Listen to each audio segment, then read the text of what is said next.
Hi, hello, I'm Natalie. I've been on BookTube for just over a month now and I realised that I've never formally introduced myself. So I thought, what better way than a classic BookTube book tag. And this one is the A to Z book tag I found online. If I can find the link again, I'll put it in the description below. It's an A to Z challenge. So as the title suggests, there's 26 prompts for each letter of the alphabet. Also, don't mind my hair. I washed it this morning, but I don't know what is going on. It might be the warm weather, but my hair's just getting so greasy. So I put dry shampoo in it and it's actually turned the top of my hair white. Not that there's anything wrong with that, but I've just dyed it. Anyway, as I was saying, in the spirit of getting to know each other, I'd love it if you could leave me an emoji representing your favourite genre in the comments, and if you feel comfortable, maybe a flag representing the country you live in. I'm in the UK, we've had some glorious weather of late, but today, of course, when I plan to do something with the family, it's absolutely freezing, but it's okay, we still had a nice day. We ended up doing mini golf inside, so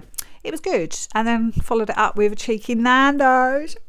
Anyway, let's get on with today's book tag. First question, author you've read from the most. I have read 9 books from Robin Hobb, who writes high fantasy, which is really slow paced, but her writing is just magic. Her character development can't be faulted. And the series I'm talking about is, of course, the Realm of the Elderling series. The first 3 trilogies in that larger series of 16 books.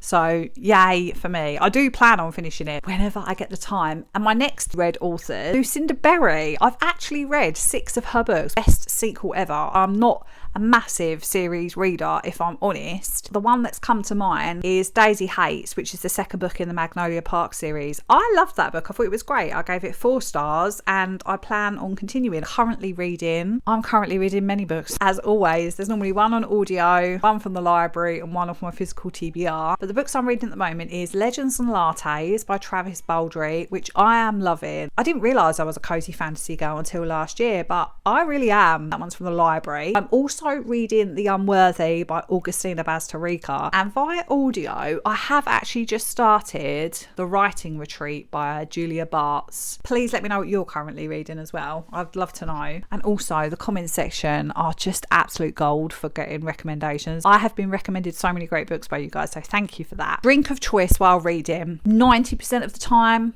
it's going to be water in a massive Stanley Cup dupe. In the summer, the rest of the time it's probably going to be an iced latte, and in the winter just a normal coffee. I'm not a hot chocolate girl.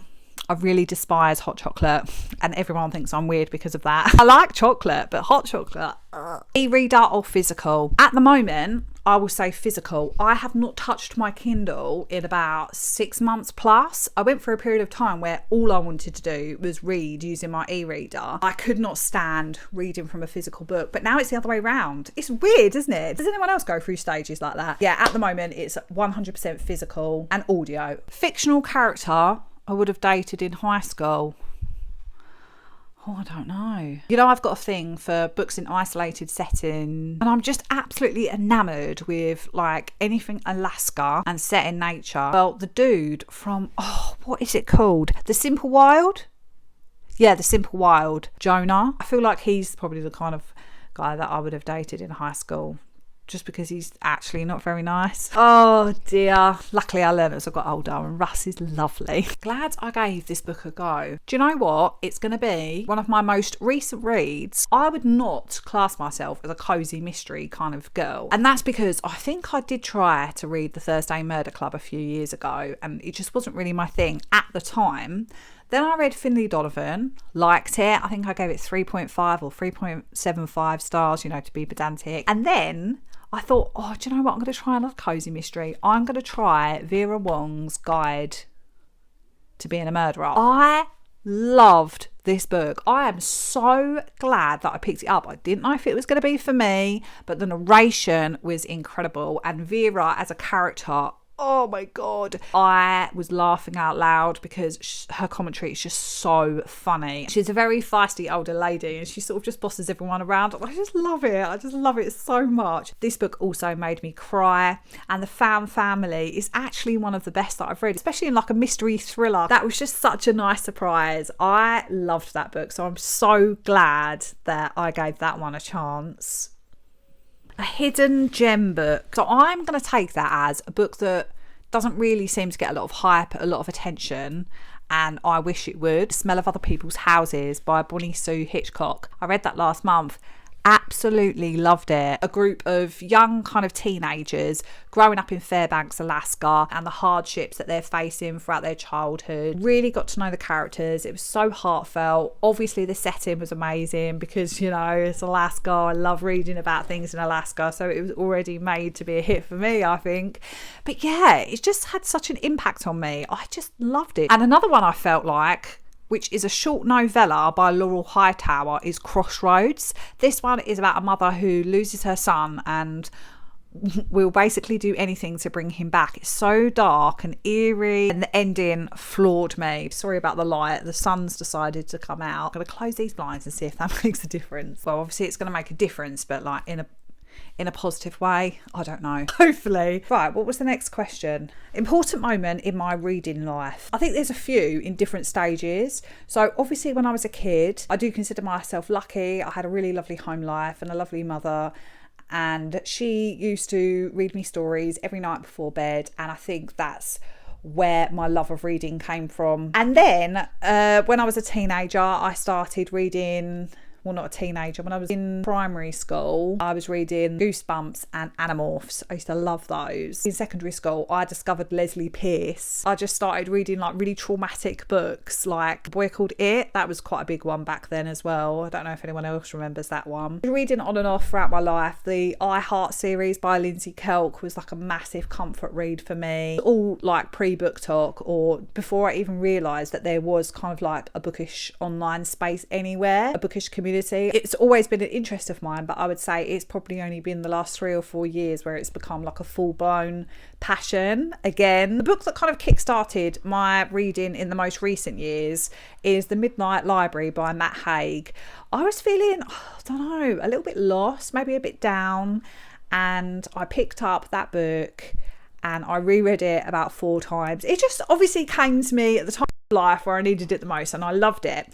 And then I downloaded TikTok. I think my daughter was talking about TikTok. A bookish video must have come up. I watched it. The algorithm tracked that's what I was enjoying. And then I discovered BookTok, and a whole new world of reading opened up to me. There's been a few like kind of pivotal moments in my life to do with reading that have been impactful or important to me. I love that question. I would love to know an important or pivotal moment in your reading journey as well. Let me know, because I just think that's such an interesting question. Just finished reading, which obviously I've just spoken about, which is Vera Wong. But before that, I finished Emily Henry's new release. That was not for me. That was a 2-star read. I was just so bored. My full thoughts are coming anyway, because I'm putting together a video at the moment with books that I was really looking forward to that completely crashed and burned. Unfortunately, this Emily Henry's going to be on it, so I won't go into too much detail. The books I have just finished, and obviously in comparison, Vera Wong was a 5, obviously. Kinds of books I won't read.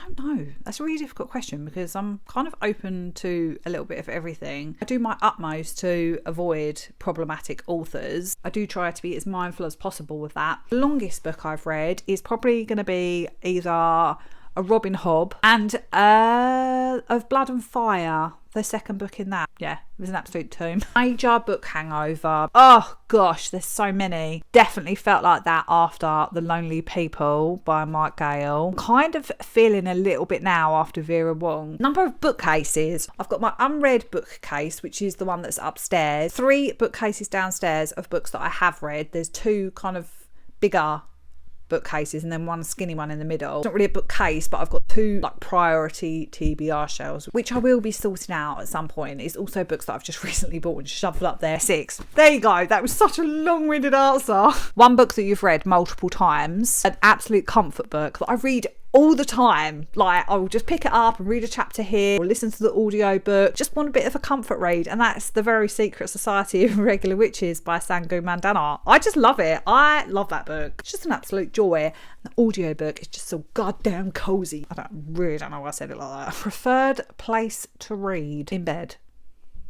All day, every day. I do also like to read on the sofa in front of my bookshelf downstairs. That's nice because I can look out into the garden. But really, the ultimate place for me is reading in bed. Quotes that inspired you. I'm not really like a highlighter or a tab-in kind of person, to be honest. I don't really record quotes. Yeah, I don't really have an answer for that question. Sorry. Reading regret. I'm going to take that as, in the hobby of reading as a whole, it's a regret that I've rectified now. That's not using the library as much as I should have been. I would say pretty much 90% of my reading is done via the library first, and then if I love it, I'll buy it. Series is started and need to finish. The Wayfarer Children's series by Sinead McGregor. Just looked it up. No, I was completely wrong. It's Shauna Maguire. I highly recommend if you haven't read that, by the way. It's an excellent portal fantasy. It's really morbid and I love it. 3 of my all-time favourite books. Oh my God. How am I going to answer that question? Very Secret Society of Irregular Witches, Betty by Tiffany McDaniel, Mike Gale, All the Lonely People. I know that's only a recent read, but I just know, you just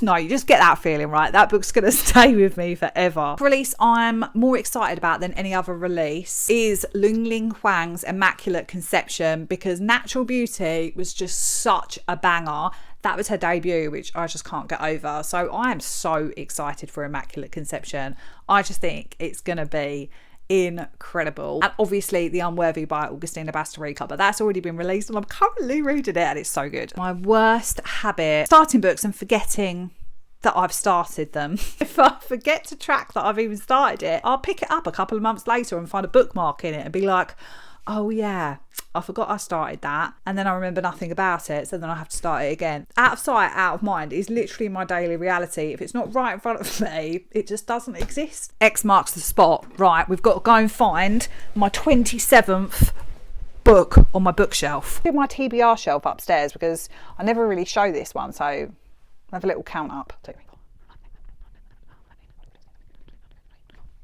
These are double stacked, by the way, so there's books behind here, there's books behind here. 27th book, anyway, is A.K. Mulford, The Rogue Crown, which I think is the 3rd book in this series. I think that that's a romantasy, but I bought these books ages ago. I still want to read them, but when I'm back in my romantasy era, you know? We're back downstairs now. My latest purchase, the last book, what is it called? So the prompt is, your latest book purchase. Mine is Portable Shelter by Kirsty Logan. I picked this up in a library book sale. Really wasn't a lot there, to be honest. There was loads of like travel non-fiction, which I don't need, but I did find this there. I think this might be like a collection of short stories, but told as kind of one novel, which is a format that I tend to really enjoy. It's about 2 women who are about to have a baby and they're telling their unborn baby stories about their lives and growing up in like rural Scotland. Sounds like a good time. The last question on that book prompt is a book that kept you up all night or kept you from sleeping. I'm not gonna lie, I'm always up late reading. We have now reached the end of the book tag. I'll put the questions in the description below. I would love to hear some of your answers to these questions as well. Thank you for watching. If you enjoyed this video, please give it a thumbs up and subscribe. I'd love to have you over here. But until the next one, I'll see you soon in another one soon. Bye.